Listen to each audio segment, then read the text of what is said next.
And we are live again. What a beauty for our episode. And let me change the title while I'm at it because I forgot to. But yeah. We are the Field Generals, the Archduke Josh Carroll, and of course my co-host, Lord Drusifer. As I just said, what a beautiful freaking day. Beautiful. You proved a lot of people wrong. The Newark would be a very huge threat in the NFC North, let alone the conference. They just added a little water to the pot. That's all. There's a little water to the pot. You stir it with the sprinkles, you know what I'm saying? That boy, Chef Justin Fields, whipping it in the kitchen, but we'll get to that. Josh, before we get started in our review of week one, how do you feel about football being back? Sorry, just finishing changing the title of the stream. But Oh, wait, you yeah, can do that right when you're doing it? That's cool. yeah, I can pretty much do it while I'm streaming, surprisingly. Nice. All right, we good. But yeah. Anyway, I feel great. It was a surprising day for a lot of games, but it's an overall good feeling. I want to preface this episode. Obviously, it has been brought to my attention that I may have offended the Special Olympics teams when I said that they could beat Washington and the Jaguars. I'm I'm sorry. I thought they knew. I thought that they watched football, and it wasn't to say that Special Olympics teams are lacking. What I meant was that there are a lot of superior athletes who have been classified under Special Olympian ruling, right? Yeah. But there are a lot of superb athletes, a lot of them. I thought the general public watched football to know that the Jaguars were just that damn terrible. They shot themselves in the foot again. Again. You just have no excuses for this anymore. But did not mean to offend anybody. I am super sorry. Even with Trevor freaking at quarterback, they still can't do nothing. Shot themselves in the foot. But we'll get to that in a second, Josh. Why? Because week one was about vengeance, and no better vengeance than Von Miller winning the Super Bowl with the Rams, took his ass to Buffalo for 6 years, and what the hell did he do? Caused all types of hell on Thursday to open the season in prime time.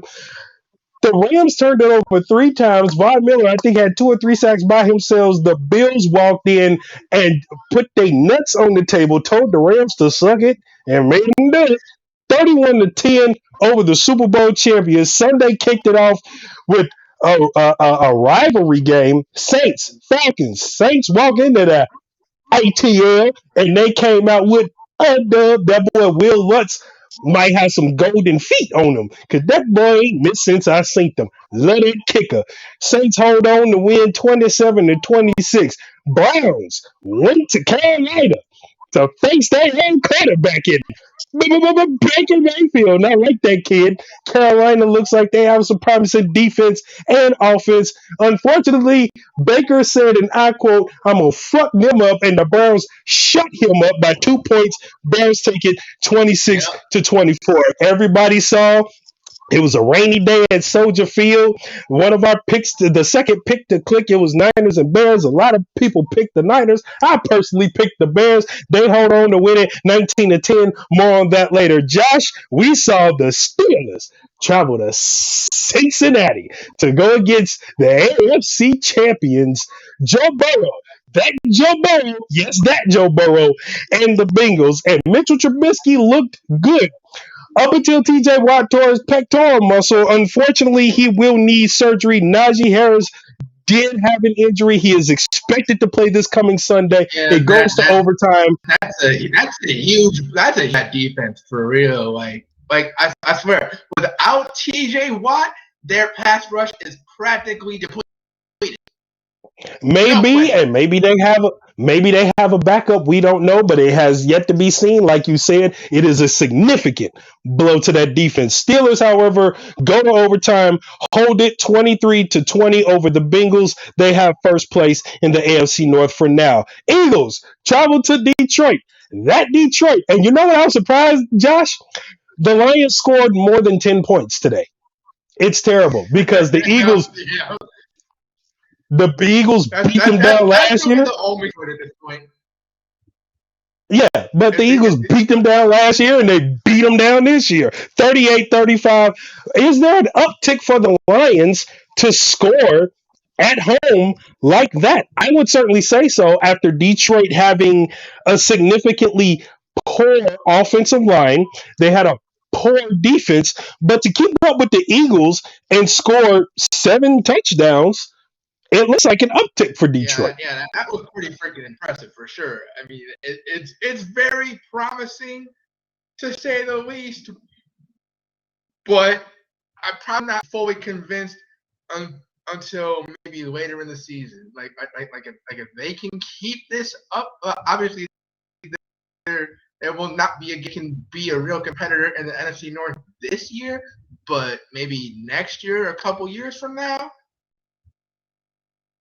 maybe. I never thought I'd say that, but I'll put my foot in my mouth. Nobody thought them saw them scoring 30 more points than I had. I had them scoring 5. I don't know where the extra 2 came fucking from, but I had them scoring 5 points. Okay, the Colts, the Indianapolis Colts, and the Texans end in a tie at 20. And you know what the hilarious part about this is? The rest of the AFC South is so terrible that the 2 teams that didn't win or lose are sitting at number 1 in their respective division. Colts, Texans, ending a tie at 20. They're going to have a tiebreaker somewhere down the line. Patriots go to Dolphins. And the Dolphins said, fuck you, go back to New England with that bullshit. Hold on, backtrack. Yeah, hold on. Yeah, Backtrack? literally nobody wanted that in the AFC South, and that was pretty freaking laughable. Bro, Terrible. how? Terrible. Fucking terrible. Here we thought the NFC North was overall or division in terms of like the makeup of the team, but no, I was proven wrong. Yeah, the AFC South looks terrible. We'll go to Patriots, Dolphins. Patriots went to Miami. Dolphins said, take that shit back to Foxborough. Took them down 20-7.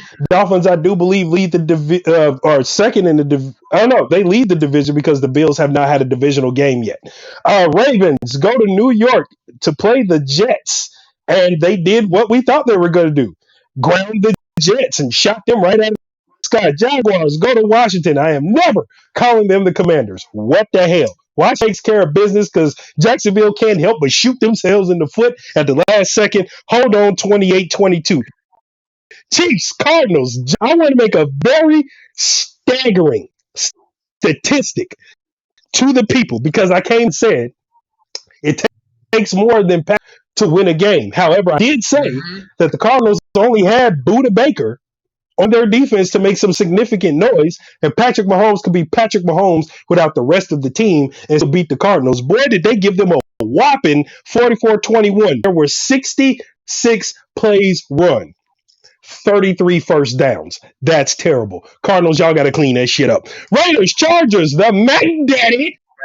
And the other of Joey Bosa. And boy, did they make noise in a very big competitive game, winning by 5 points. Chargers lead that division because they beat the Raiders 24-19. Raiders do have some uptick. They look very good. They just got to tighten some things up. Slackers of Packers and Vikings. Oh my God. Oh, go ahead.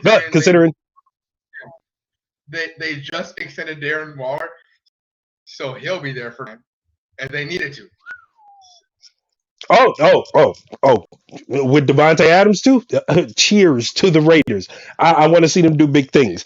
Slackers, Vikings. And this one was kind of hilarious to see because the Vikings made the Slackers look like a bunch of preschoolers. It was terrible. An open touchdown Jefferson had dropped. A field day with that defense. Justin Jefferson had an absolute field day. Quite literally, he did. The Vikings, check these stats out. The Vikings are 3-1 in their last four against Green Bay. They held Green Bay to 100 yards in the second half, no score. That is terrible. Giants, Titans in the sleeper game. How did they do it? The Giants 1-point win, 21-20, gambling on a 2-point conversion. They take the lead and hold on against the Titans. Bucks, Cowgirls, the GOAT being the GOAT. Week 1 last year, he did it again. This was a very defensive game, but offensively poor. However, Bucks win 19-3. Prescott out with a hand injury. He could be missing 6 to 8 weeks. He could be back in time for the Bears game. Don't know. Cowgirls are in trouble. Last night, Broncos, Seahawks, very clearly. Russ going back to the 12, and they booed him, and then Geno Smith takes the field. And why does Geno Smith look like Russell Wilson more than Russell Wilson does? That was terrible. Seahawks hold on 17 to I was 16. gonna say, how is it taking like what 7-8 years for Geno Smith to be this good? Like, I Maybe systems. you want to call him a late bloomer? Maybe systems. He still did It may his be job. systems. Yes, he did. His job was to beat Russ, and he beat Russ. He beat Russ at his own game. Yeah. Russ didn't look like Russ. Russ looked rusty. You know what I'm talking about? Josh? It's Oh, no? not entirely on him though. It's not entirely on him. Did you see that? Did you see the end of the game? Right when the Broncos had that hurry up offense, it was like what a little under a minute of the game. They burned 40 freaking seconds off the clock without using a timeout, without nothing of that, like magnitude. Freaking Hackett, worst clock management I've ever seen. No question. Terrible. And that is going to be an intangible later. Josh. Soldier Field. It was a rainy day. Oh, and before we get to the weather, I just want to say it was a beautiful day for football. To everybody who says, "Oh, did you see the field? It was raining." This is football weather. Okay? This ain't sunshine and butterflies. So let me get this straight. It can rain in Miami. It can blizzard in fucking Foxborough, and Tom Brady can win, lose, or draw in a fucking blizzard. Shady McCoy can run his ass off in a blizzard. That's totally okay. The Bears win in some rain, and y'all want to talk about the weather all of a sudden. Shut up. It's football weather. This is how I know you pussy motherfuckers ain't never played football for real. Rain, sleet, snow, hail, a comet, meteor shower. The army is coming through. Everybody that been shot. Right. The world is on fire. We're playing football. This is football. And every other comment I seen was like, that was a freaking fluke. Justin Fields is horrible. Every excuse in the freaking book and imaginable to not want to like give the Bears credit, but come on, they made do with the. Yeah, the offense was a little shaky to start off, but they picked it up as the game went along, especially in that second half. That's beautiful. I will break it down for every does not speak football and just goes out. See, that's what I tell people. Football ain't what you see on TV. First half was all Niners, and I can tell you why it was all Niners. Whoever the fuck number 29 is, the safety is a fucking menace, okay? He's playing linebacker with the linebackers, but he's a safety. Boy is quick off the edge, quick to get to the point of attack, just very quick. And I want to give credit to the Bears defense, the new look defense, because let's be honest, Josh, it was only 7-0 at halftime, which felt like it should have been 27-0 at halftime. But that defense is holding in. The peanut punch, one big play, and then they give it to Deebo Samuel. You know what happened? Peanut punch, we recover it. That's what your defense is supposed to do, keep you in the game. And that's what the Bears defense did. I'm proud of Eberflus. And Roquan Smith was on his shit, especially like tackling in the middle of the field. Jaquan Brisker is really coming into was on as a rookie. Jackson finally discovered why you wanted to play football and why he's one of the best safeties in the league, especially when he's like really focused and really paying the hell. I digress. Dominique Robinson had 2 big sacks on the day. For the offensive line to struggle as much as they did, check out this. Fields only got sacked twice. Yeah, yeah, pressure is sure, but I mean, it's still impressive. I mean, for what it's worth, the offensive line did its job for the most part. They protected well, even though I mean, obviously, yeah, they had to. It's their job, but I can explain. even Okay. though they allowed like those tons of pressure, especially in the first half, they were able to clean it in the second half, and everything was smooth from there. Especially with that one play in the third quarter, he was able to get to Mooney, and yeah. No, that wasn't Mooney. Yeah. That was Pettis. Wait, yes, yeah. I mixed it. Pettis was wide open and was what, 58 yards? It's like I want to say somewhere around to a that. touchdown. Mm-hmm. And nobody caught him. Nobody caught him. I want everybody to hear me, and I want you to hear me good. When I speak, you listen. You motherfuckers is gonna stop making excuses. Let's read Trevor Lawrence's numbers. And this is my same argument, Josh, when I said stats don't always win. Russell Wilson had damn near 500 yards last night, lost. Trevor Lawrence, 13 to 28, 164 yards, no touchdowns, 1 pick. Fields, 8 of 17. Obviously, we're going to clean that up. 121 passing yards, 2 touchdowns, 1 pick, 85.7 QBR. He won the game. There are intangibles. Do you know that last year, every game, we were averaging 4 or 5 penalties? 6 penalties. On Sunday, Chicago had 3 penalties. San Francisco had 12 penalties. It's called shooting yourself in the foot. And there was one specifically where, yes, the field is slippery. You're going to collide into the quarterback. Even if he didn't, if he was able to pull off adjusted helmet-to-helmet contact, that's a flag nonetheless. So, for all the people screaming. Wait. Speaking of penalties, though, Trenton Gill. The dumbest penalty I've ever heard of. Bro, how you gonna give out a penalty just for using a towel to make the field safe? Wait. And you know what they said on commentary? You can sweep snow off the field, but you can't wipe water off the grass. They just made that shit up. They had to. That's some bullshit. That's bullshit. That's a bullshit fucking penalty. It's bullshit. Yeah. They make up a new fucking penalty every year. I don't understand that at all. I stood there 5 minutes, confused as all hell, after they called it. I still don't understand. All he was trying to do is like clean the field up, have a clear pass for Cairo Santos, and he did that for that. Nah, B. Refer to the replay center.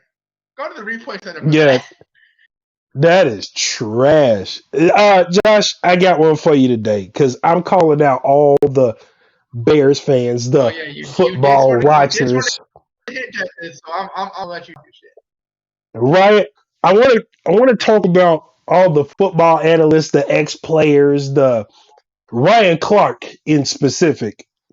Ryan Clark and the rest of y'all are what happens when you put alcohol in Timberlands, bootlickers. You niggas sit up here. Hello? You warned me. Y'all, just a bunch of bootlicking. Y'all, yeah, what? Hello, y'all sit up here especially Ryan Clark, and that poor excuse for a has been, never was quarterback Dan Orlovsky with ears that can hear body language. Boy, y'all sit up here and trashed the Bears up until the first. Now they singing Justin Fields praise. Stop it. What I saw yesterday, Josh, wasn't even the players win. The coaches won this game. I looked on that sideline, Josh, and I looked in the players' eyes, and you can get a close up.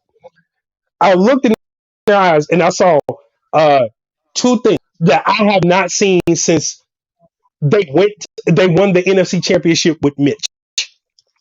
I saw attitude, okay, and I saw Okay. determination, okay. There was a surrender that Eberflus preaches. And you can see it's not only to the players, it's to the coaching staff. And those coaches go can give it to their respective players and what they do as a unit. And it showed the halftime adjustments, Josh, that went on in that game, because we weren't supposed to win that. Okay? They're shutting down everything. And Yeah, you know what yeah, that, Getsy did? And you know what Getsy did? When the linebackers were crunching in on the run game, right? How do we use Justin's legs effectively? Well, what we're going to need to do is we're going to have to drop the linebackers down so we can attack the middle of the field. And all second half, that's what they did. Justin starts to use his legs. Now they confused, especially the scramble to the left where he found Pettis. Everybody has to pick now. Either we're going to drop back into coverage or Justin's going to pick up a first down. Obviously, we're trying to shut that down. There was an excellent block on the edge to slow one down. Justin literally planted his feet, threw across the field, and that is a touchdown. The touchdown to Equinemius St. Brown. Again, they had Pringle going to the flat up the middle, and then they had EQ straight into the end zone. He could have picked one of them, and it's a touchdown. What happened was linebackers draw, and we got you. Boom. The adjustments were just beautiful. yeah, and if I recall correctly on that play specifically, Brown simply ran a slant. And Yes, he did. yeah, it was like, and Fields led him directly to where he wanted him to be. The throw was absolutely perfect. Like what more could you ask for? Luke Getsy is clearly doing what we wanted Nagy to do the entire time he was coach here. He is not playing Yes. scared whatsoever. He knows what needs to be. He knows the reason why he's here. He wants the team to succeed more so than Matt Eber. Obviously, Eber to succeed because he's the head freaking coach. But I'm saying Getsy specifically.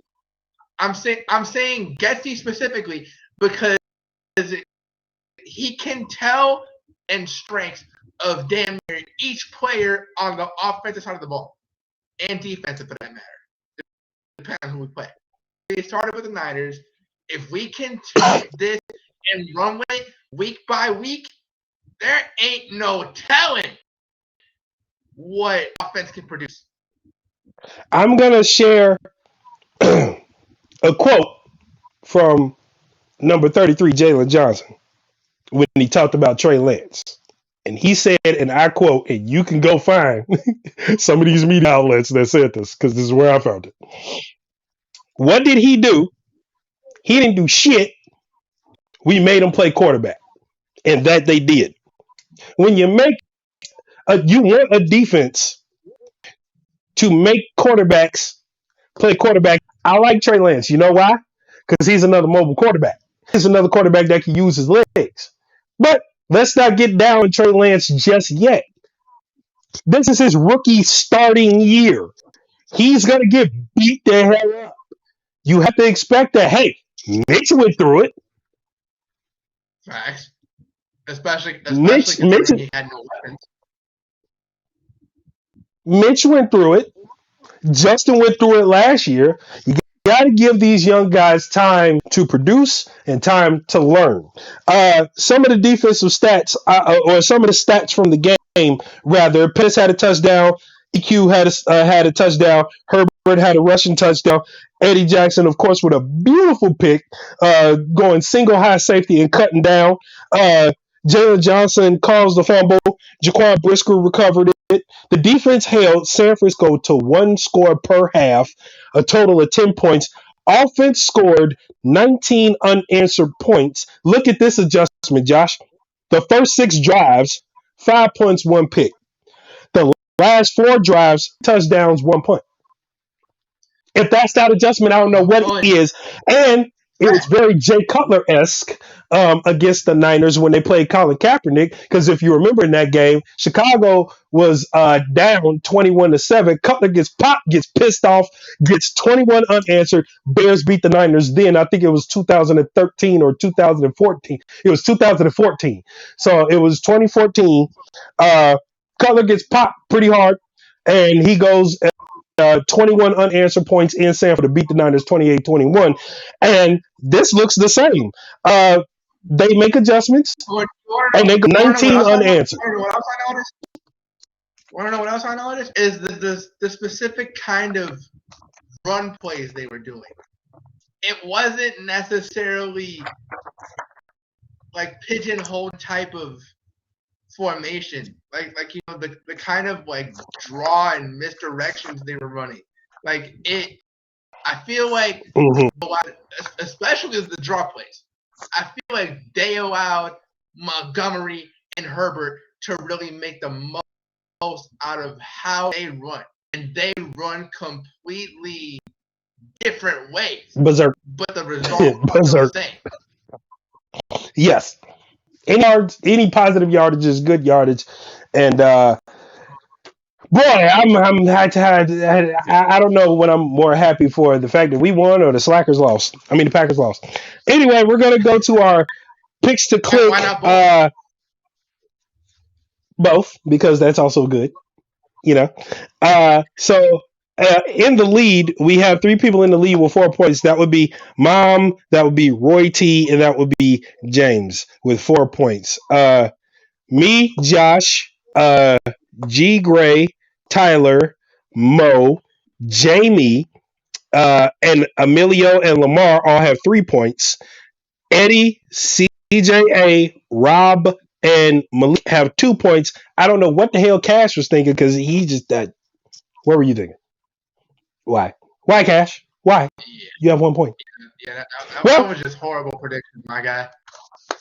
Well, luckily, this week's picks to click include 6 games, because Monday night, prime time, you got a double header.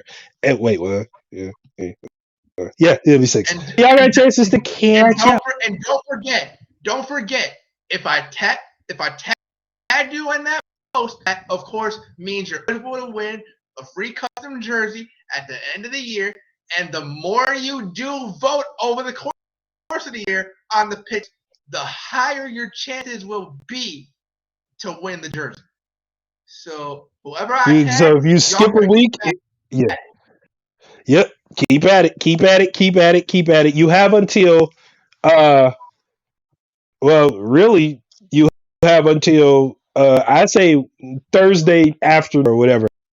Don't wait until the Chargers and Chiefs game to cast your vote. Obviously, it has to be before that, which is why I say the cutoff Wednesday. But if you get to it Thursday morning, that's cool. You got until really 12 p.m. noon on Thursday. But, speaking of, Josh, we're going to preview week 2. And week two looked like a lot of mouth punching around this bit. Chargers take their 1-0 to the Chiefs 1-0. And I'm a little scared for the Chargers. But Justin Herbert is starting to play like a man possessed. And I personally, first of all, you just answered your own question. Why are you scared for the Chargers? You just said Justin Herbert is playing like a man that's possessed. To mention their incredible defense. Bro, because how can you be scared for they Chargers? because they have to go to Kansas City. It's more difficult to win away than it is at home. Yeah, for sure. Not to mention Arrowhead Stadium is one of the has the loudest fans in the NFL, at least in terms of like decibel rate. Yep. Last I heard. But knowing what I know, I think that defense could hold Patrick Holmes to a measly 21 points. I think 21 is reasonable, I guess. I mean, you're not gonna let him get the photo. I feel like it'd be a little better not so much better, but I feel like I'm equating it to like lowest score in golf, but like I don't know. I feel like in 21 points, like I'm not guessing scores. I'm mixing it up now because I messed up the analogy. But you want to say? Yeah, you're thinking the score would be a little bit better than that, but I believe in that Chargers defense, and I believe Justin Herbert is playing like a man possessed. This is our first pick to click Thursday night, prime time to start off week 2. Chargers Chiefs. That is a picks to click. I'm picking the Chargers. What you got? I'm definitely going the Chargers as well. I feel like that team really out to prove something this year, especially Justin Herbert with the madman that he is, especially with his connection, Mike Williams. I mean that and Keenan Allen, mind you, they still have Keenan freaking Allen. He is one of the more underrated wide receivers in the game, especially when he's healthy. I just feel like the Chargers is one of the teams to beat, especially in the AFC West.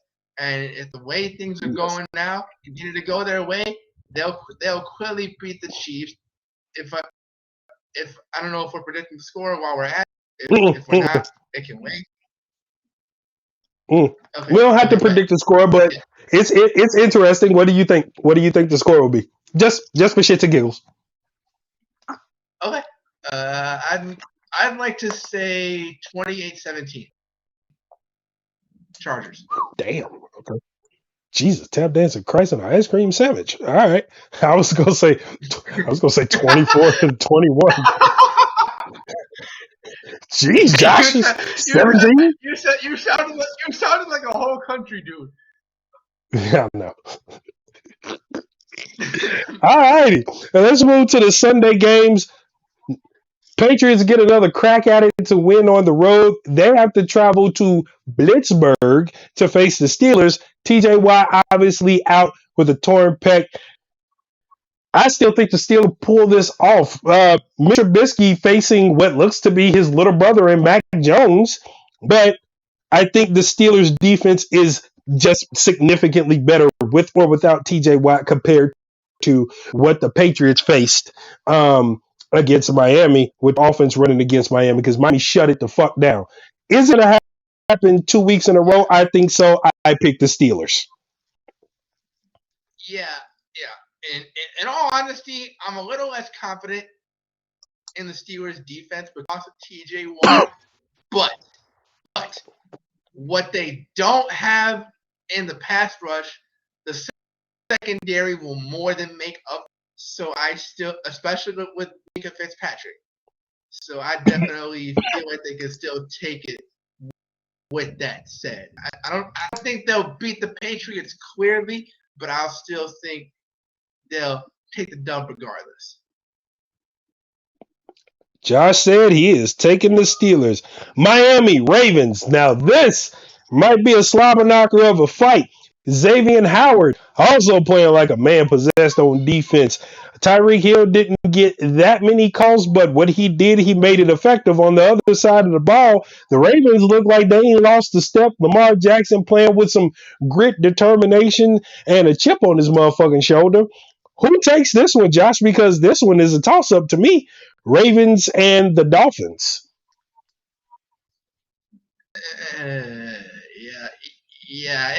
It kind of is a toss-up because, I mean, Memphis are kind of average, so and so, but their offenses are especially explosive with their respective quarterbackers. I mean, I think it really. I've said this a lot in terms of battle rap, but I think it works here. It's all going to come down to which offense executes better. Like who use whose weapons to their full advantage, especially with Tua and the cheetah Tyreek Hill. Can they repeat? Can they repeat the cycle that they had? Ooh, I had a whole freaking list there. I don't know why. But yeah. I mean, Tua and Tyreek had a very good connection week one. I feel like they can repeat that. But if I had to pick, I'm a little split down the middle. But if I had to pick, I'm gonna go with the Dolphins. Okay. By a slight hair. Because that could really go either way. But my gut's telling me the Dolphins could pull it off. Now, normally, Josh, I'm with you because I see it. Xavier Howard offense, Cheetahs on offense. They got the ping Jalen Waddle. I'm about Lamar Jackson though with his mobility. Now, Tua is mobile, but he don't get nowhere with his mobility. As far as the Ravens go, Lamar Jackson can run this bitch from the other side of the field to the end zone. We've seen it happen. I think I got the Ravens in this one at home. I think they start the year off 2-0. That's just me. Jets, jet their ass to Cleveland. And after what I seen, I got the Browns. Browns clearly. No debating there. No debate. We're just going Browns. Okay. Colts got a chance to rectify this situation. Okay. How the fuck do you tie with? There is a bit something I want to say. I was a bit surprised when they were to beat the Panthers, especially with what Baker Mayfield had on his mind. I mean, if they can sort of keep that energy going into week 2, then yeah, they can clearly beat the Jets. But I had them beating clearly. I had them clearly beating the Jets anyway. So yeah, go any further. So the Colts get to go rectify this situation and take the AFC South into their hands right now. Matty Ice needs to show up when they travel to Jacksonville because Jacksonville ain't got a motherfucking thing. It is the young buck versus the old. Well, I wouldn't necessarily say that. I'm not saying throughout the entire season, but if you look at the history, Jacksonville can't win any games with the exception of Indianapolis. That is the sole reason they got 2 wins that year. The Colts. Keep that in mind. So I can't necessarily guarantee that the Colts will win. Ooh. Given the history, I'm going with the Jaguars. Ooh. Josh throwing a little monkey wrench in the plan. Add a salt to the sweetener. I got the Colts. I like their defense and I like their running back. But, Josh, if I'm wrong, and I might be, Jacksonville could have some uptick. They could be looking at a new season if they could beat one of their toughest rivals in that division. That is a very good point. Another one of our to click. It's a NFC South rivalry, and this one, I've been waiting on this one. So, the Buccaneers and the New Orleans Saints. The Saints put up more offense than the Buccaneers did. However, the GOAT is still with Julio Jones for some odd reason. They gave this man Julio Jones. Josh, this looks like it's going to be a fight to the finish, or New Orleans defense and the Bucs defense is just going to go head to head again. Jameis Winston looks terrible, but he has receivers and weapons around him. On the other side of things, Tom Brady is Tom Brady, and he got fucking Julio Jones. That's scary enough as it is. Mention the Bucks defense, and then the Honey Badger with Marshawn Lattimore on the Saints defense. Who do you take? And this is going to be a close one. Yeah, for the reasons you just stated, I don't necessarily think it'll be a shootout by any means, despite the kind of offense that Tom Brady is running with. I just think that actually it'll be somewhat of a defensive game, but I don't also think that Brady can just run away with everything. I got the Bucks either way, mind you. But okay, in terms of like the general outcome, that could really go one of two ways in the Bucks' favor. It really could. It really could. I don't think Jameis Winston gets into a shootout with Tom Brady, but let's not forget Alvin Kamara with the run game. However, the Bucks defense can stop the run very effectively. So this is going to be a tale of two halves right there. This is literally when we talk about football and you got to play 4 quarters. This is a 4-quarter game, maybe longer. This might go to 5. This might go to overtime. So I knee over the Saints unless they just go in there and just slap them all around, which Brady has been known to do. I'm just saying, Brady has been known to just punch a team in the mouth. This is another picks to click. Bucks, Saints. Y'all gonna cash y'all votes. Panthers tasting a little blood in a fight. Baker Mayfield goes to New York to face what looks like a resurgent Giants team. They're quicker. They're hungrier. They're a little pissed off. I personally, and I like the G-men, however, Baker Mayfield is the better quarterback here. Josh, does that count for something if the Giants are trying to make a statement and they did it against one of the toughest teams they could face in the Tennessee Titans? Could they do it again? They can, but I feel like I knew it was coming. Baker is. I knew it was coming. I knew it was coming. I feel like Baker Mayfield is also super pissed off because of him last week, and I feel like he's gonna really use that as fuel to smoke the Giants. Damn, he said it's a smoke session. I'm gonna go with you on that. I'll take the Panthers.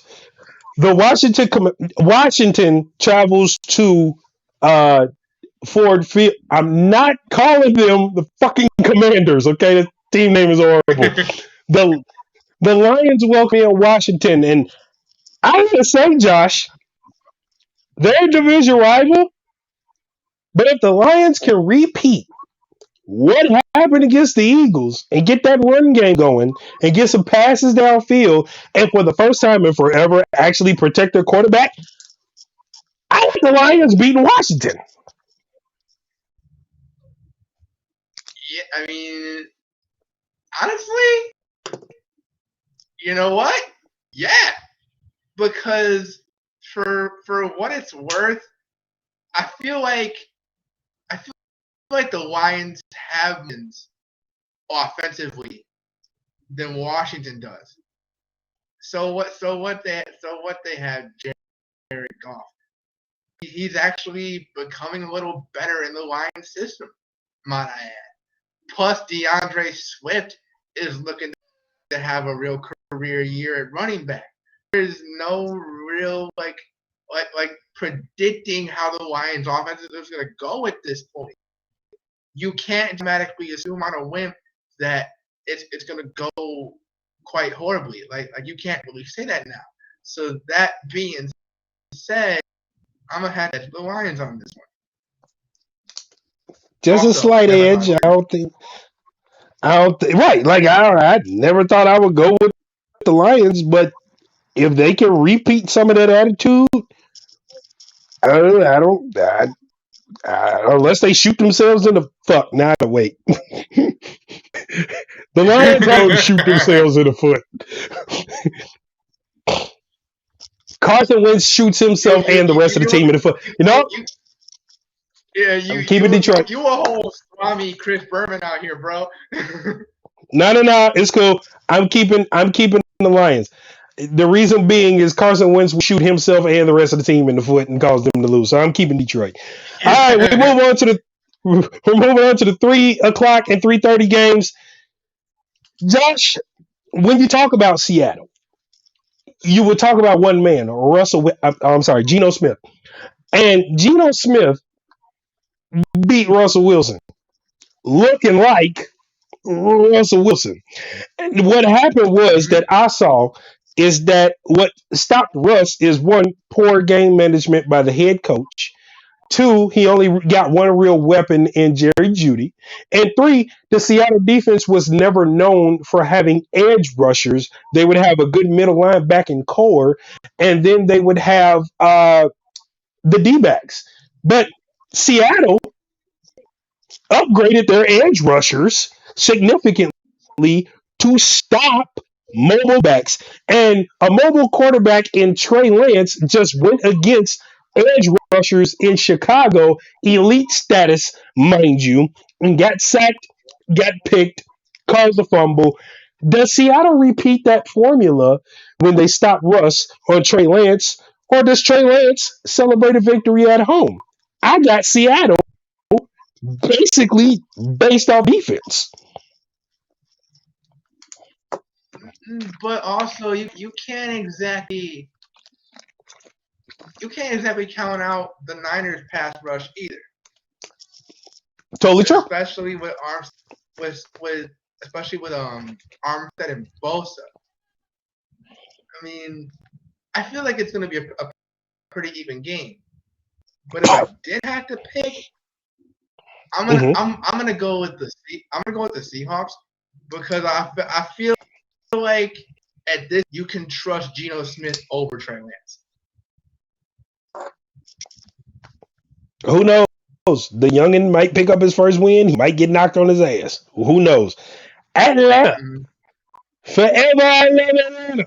Travel to LA to face the Super Bowl champions. I already got upset once for going against the Bills Mafia. And I ain't doing that shit again because the Bills are dangerous. But I will say this. Yeah, I am not sleeping on that defense no more. That was nasty. But I can't sleep on the Rams either. This is Atlanta we talking about. Atlanta barely hung in there. But when the Super Bowl champs they was hanging in there, there wasn't no Aaron Donald, goddammit. And you know Jalen Ramsey is pissed the hell off. I got the Rams in this one. Yeah, Rams clearly. I'm not saying Atlanta's a bad team, people. Goddammit, they ain't no Aaron Donald or Jalen Ramsey. I'm just saying it. Texans. Yeah. Lovie Smith is a division leader tied with the Colts after not winning a game. He ain't lose either, but he didn't win. So they travel to Russell Wilson and the Broncos, and this should be an interesting little slobber knocker. Smith can bring some pass rush. Does he beat Russ, or does the Denver Broncos? All right, we screwed that up. We'll learn from it in Russell Wilson the playbook. I personally like you can't really count on the Texans secondary as it stands to really get the job done. I feel like with the mindset that wait, actually, you know what? Even at that, can you really trust Denver's head coach to make the play when it matters, given the debacle we saw?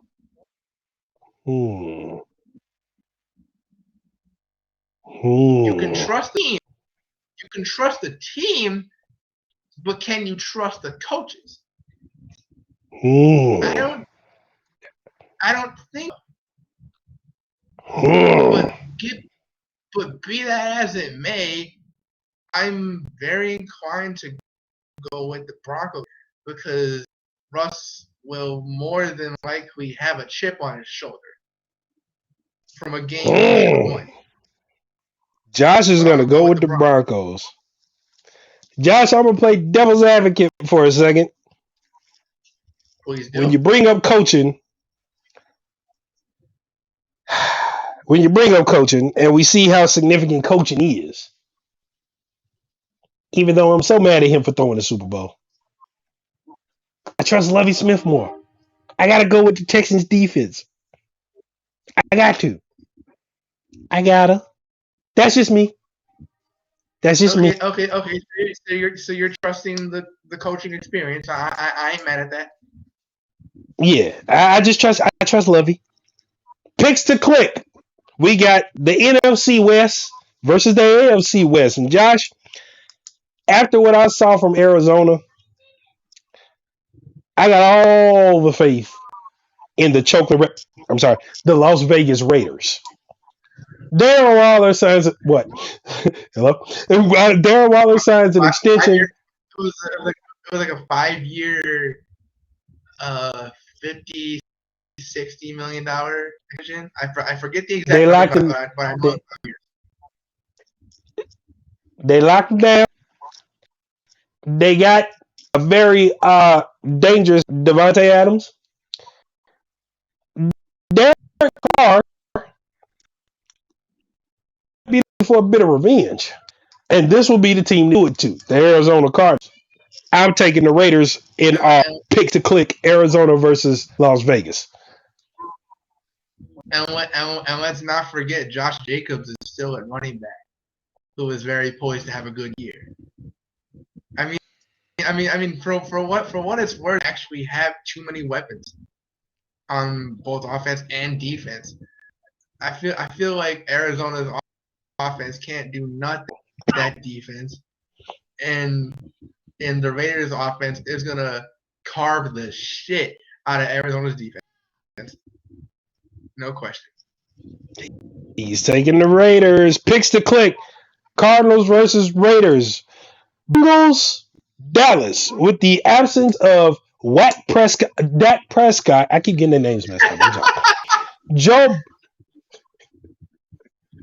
I don't know. Micah Parsons is still Bro, a monster. hold on. If you guys knew how many funny nicknames he has for every team in the league, yeah, you'd be dying laughing too. Players and team names alike. Um, I call Carson Wentz Carson Wimp. That boy's a pussy. Mm. Bengals, Dallas.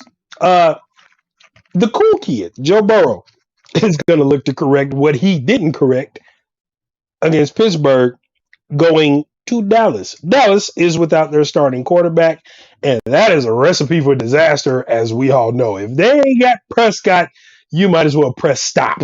I got the Bengals. That's a bar. That's Thank you. a bar. I do this. I do this. I do this. But yeah, I'm sure you have the Bengals, because so do I I. do have the Bengals. Very Okay. clearly. It's going to be a fight now. Michael Parsons back there. What the boy Trayvon Diggs? And that boy lurking in the backfield back there. Yeah. They're some bad boys. But Micah Parsons can be one of the best linebackers in this league if he keeps up at this pace. boy, I'm going to tell you. And Leighton Vander Esch is back. Thank God. He's one of my favorite linebackers, to be honest with you. Josh, it's one of my favorite times of the year. Not particularly in recent memory, but there's always hope.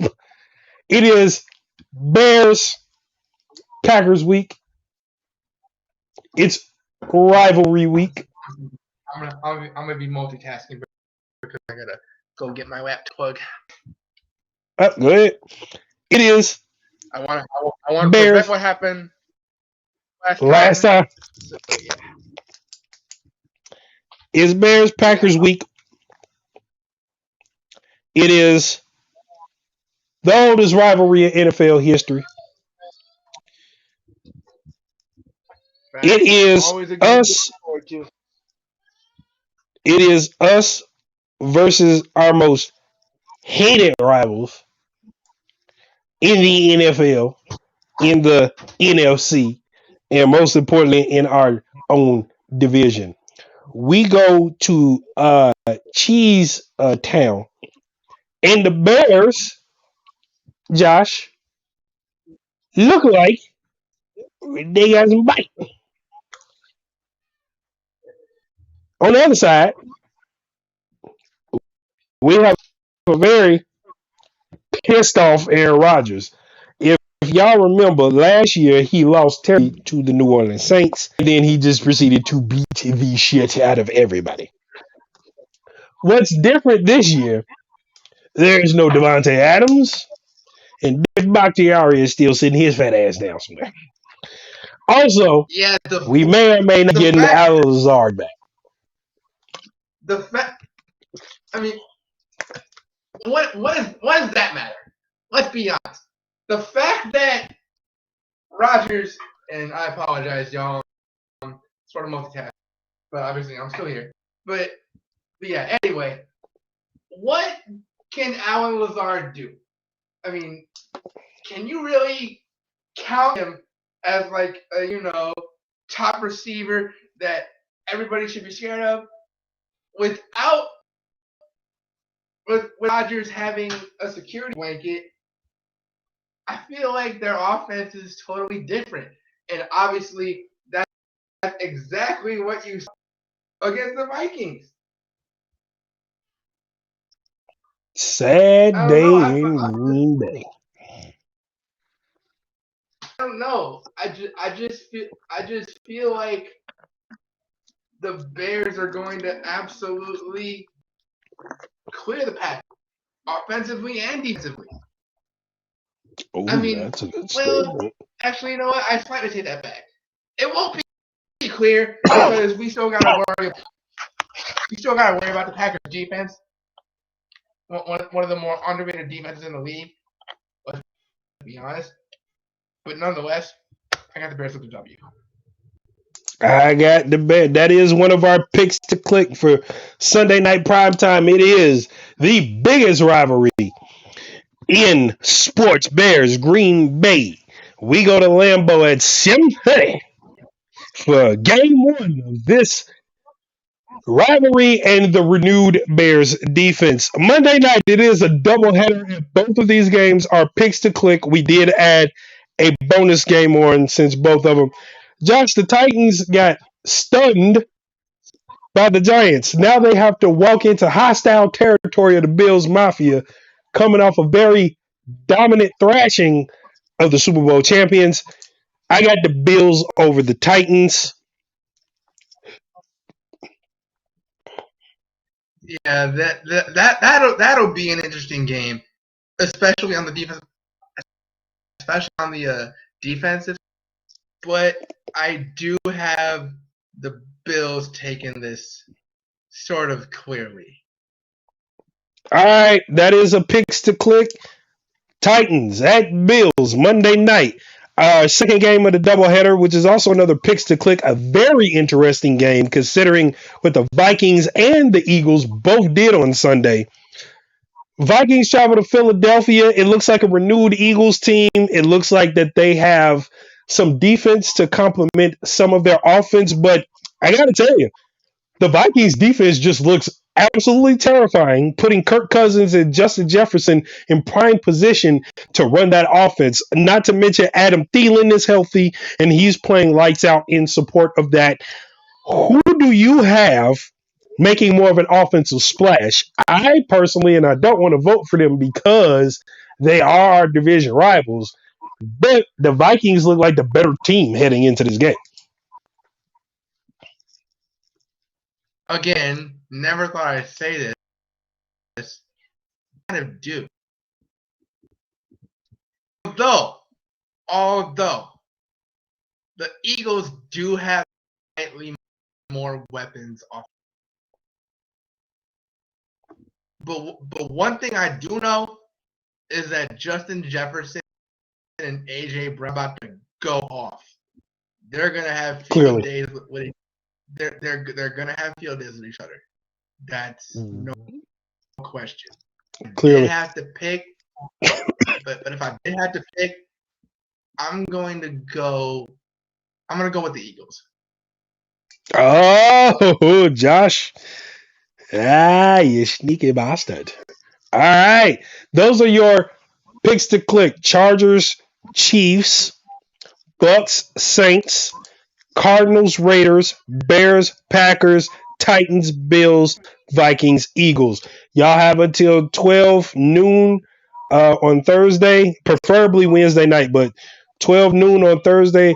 Cast those votes in. Let's get the ball rolling. Josh, before we get out of here, I know we are a little bit past the hour mark. It's okay. Nobody else has shit to do. When we talk about offense, defense, special teams, I know the first half did not look as though, but it is a tale of two halves. The Bears seem to make adjustments this time around. Luke Getsy is going back to where he was just a year ago. If anybody knows this Green Bay defense like the back of his hand, and he knows Aaron Rodgers like the back of his hand, it is Luke Getsy. But on the other side of that, the master manipulator, as I call him, Aaron Rodgers, still plays for Green Bay. I want to edge the Bears so freaking bad for offense. But Aaron Rodgers makes receivers. And we need our offensive line to protect Justin. Now, I will say this. The reason why I'm going to edge the Bears is that if that offensive line adjusts like they did against San Francisco, and they allow Justin to use his legs more than once, and we can get some open looks in the middle and on the sidelines, I do believe that Chicago's offense can edge Green Bay. Who edge to on offense? Yeah, I'm still gonna slightly edge Aaron Rodgers despite what I said earlier on how I think it's gonna go. Because if it sounds a little hypocritical, so be it. I'm just stating how I think the game will go. But nonetheless, like I've said many times, Aaron Rodgers is one of the few quarterbacks that can make any wide. Yes. Defense. After what I saw, Chicago got the edge on that one. The edge rushers are playing lights out and creating pressure. The D-backs look like they know their assignments. And Eddie Jackson with that pick, I think once Eddie Jackson gets his hands on the ball defensively, I think Eddie Jackson just is out for blood at that point. He wants more. Jaquan Brisker is a lightning bolt to the ball. Like, that kid shows up. And Roquan Smith, I can't say it enough. Roquan Smith is a magnet when it comes to locating where the football is. Whether it's a run play or a pass play, Roquan is there. I got the Bears defense on the edge of that. Yeah, and not to mention, you really have to edge the Bears because while both are a little inconsistent, the Bears defense as a whole has a new fire lit under them. And that's going to fuel the entire season. No question. Special teams, Bears. Simply because Pat O'Donnell is getting old, took his pussy ass to Green Bay. Asshole. And we got a young kid with a younger leg who can boom this bitch 70 yards and pin you inside the 20. And as I said before, he reminds me a lot of Brad Maynard in his heyday. And if that can be a consistency in terms of special teams, then yeah, we're golden there. Carlos Santos is one of the best kickers we've had. Right, the rainy misses from last week. Don't even trip about that, guys. It's the weather. That's when we can talk about the weather. You have to be able to see where the hell you're kicking it, and you got to account for wind. It was very windy. The first missed field goal I saw, it did push that ball way the fuck out of there, wide right. So, um, obviously, the second miss, he hooked it to the left because he's accounting for the wind trying to push it to the right. Unfortunately, you just timed it wrong. It's okay. First half, the score prediction is going to scare me a little bit. I'm going to be honest with you. I do have Green Bay leading at the half, or I'm going to give Chicago the tie at the half. 17-17 at the half. Josh, what do you think is going to be a halftime score? I'm gonna have to agree with you on that as well. 17-17. It's gonna be a fight in that regard. It's going to be a fight. Now, what do you think the final score is going to be is the question. I'm gonna say 27-20. Boy, you got a lot of faith in this defense. Yes, I do. To hold them to 3 points in the second half. I had 27-24. I think Rodgers scores one more touchdown for good measure, but the Bears come out on top, and it might be a defensive touchdown for Chicago. The game ends 27-24. Bears take the win. As we said, our picks to click do include primetime matchup at 7:30. It is Bears and Packers week. Our picks to click are Chargers, Chiefs, Bucks, Saints, Cardinals, Raiders, Bears, Packers, Titans, Bills, Vikings, Eagles. Y'all have until noon, preferably Wednesday night, but noon Thursday afternoon before the first game gets underway Thursday night. Josh? Yeah, and matter of fact, I will set that as deadline on the post. Thursday afternoon at 12 p.m.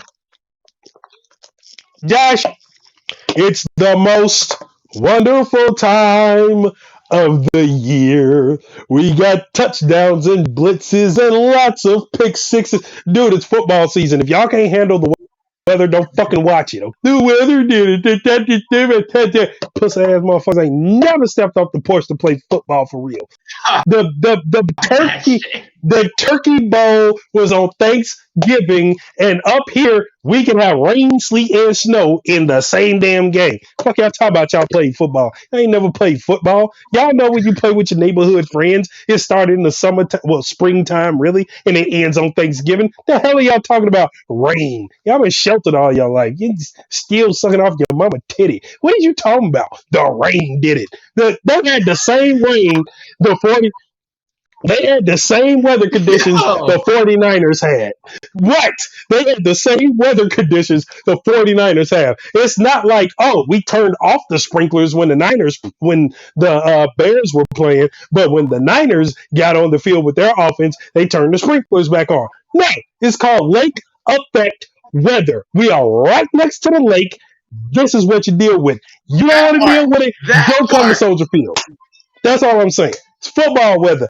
Don't say this shit when it starts blizzarding in y'all favorite places. When you get a blizzard, damn it, you better keep that same damn energy. Keep it. Get it. Don DeMarco. Bang, bang, bang. That's all I got. Yeah. That's all I got. Yeah.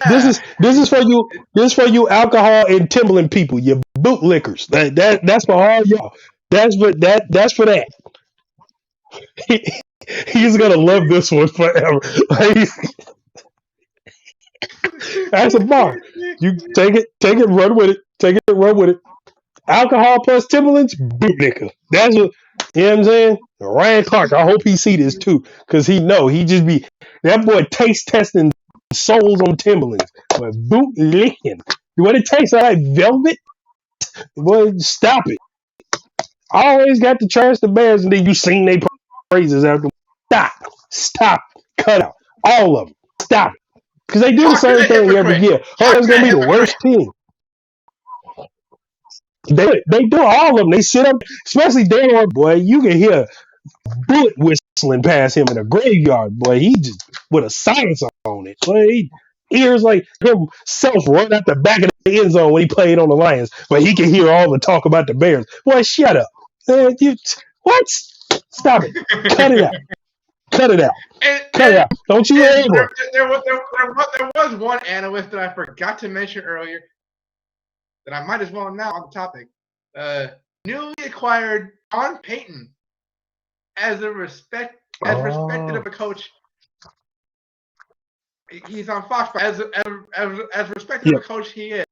He said that the Bears have one of the toughest situations. And they were speaking in terms of coaches. And like they were saying that Matt Eberflus has a tough situation. Does he really? Debatable. Debatable. Well, I'll give him this. Considering what Eberflus stepped into, you have to revamp the team. Right? That's a tough situation.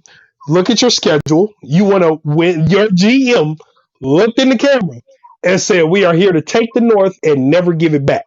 Right? So the coach has to coach your team to do that. So he does have a tough situation. You're still in the same division with Aaron Rodgers. You're in the division with a growing Vikings team and a growing Lions team. This is not going to be easy by any means. But when you talk about, and I can respect Sean Payton for saying that because it is a tough thing to do. You got a young quarterback who had a shitty year last year on an old regime. You're trying to bring in a new regime to get him going. You got to put pieces around here, which, and Ryan Clark and them talking about, oh, there's no talent around Justin Fields. Then who the fuck caught the 57-yard touchdown pass? Who caught the EQ ain't no talent? Because y'all was singing his praises when he was in Green Bay. Y'all was singing Justin Herbert's, Khalil Herbert. I'm sorry. They were all saying, and they were all saying that Dante Pettis has fallen off. He ain't the same player that he was with San Francisco a few years back.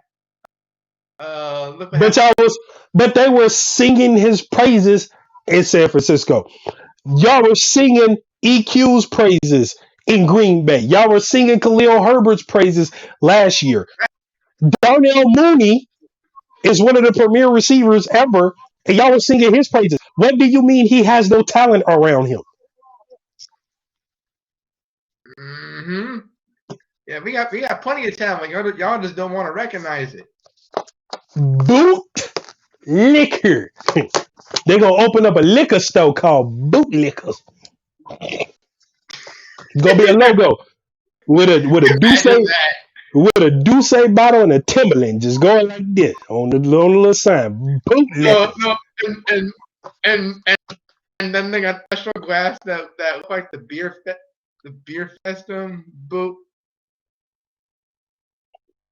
They got to. All right, people. That's all we got time for today.